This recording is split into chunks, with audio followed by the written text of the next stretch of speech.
It's unlikely that on election night, this was the government Prime Minister Benjamin Netanyahu thought he'd be leading. He's had to include one of his greatest political rivals, Yair Lapid from the Yesh Atid party. Lapid says he wants to be Prime Minister. During the coalition talks, Lapid formed a bloc with Naftali Bennett, the leader of the Jewish Home Party. So Netanyahu had to bring Jewish Home into the government as well.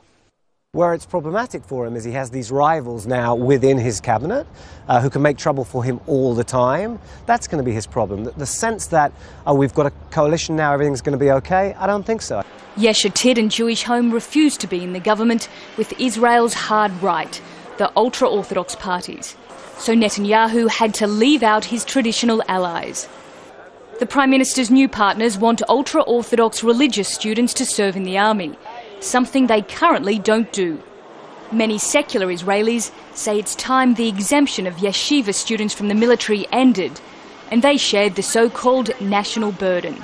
It's a new government. It doesn't have the religious parties in it. I mean, the extreme Haredim parties. This is good because maybe they will promote laws that will be more civil and less dependent on the religious. This is not the government Benjamin Netanyahu wanted. He wanted it broader and with the ultra-Orthodox in it. Now, one of the main questions is, can this new government survive? The former Israeli Foreign Minister, Tzipi Livni, is now in charge of any future talks with the Palestinians. Her party, Hat Nua, also made it into the government. But she may find it difficult to make progress on this front. The other parties have a tough position on negotiations with the Palestinians. The most important thing for us is that we have not yet seen a political platform for this coalition.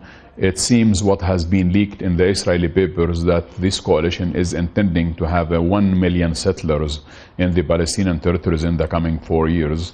The new government will be sworn into the Knesset on Monday. It's taken 6 weeks of negotiations to get this far. And it's just in time for US President Barack Obama's visit to Israel next week. Nicole Johnston, Al Jazeera, Jerusalem.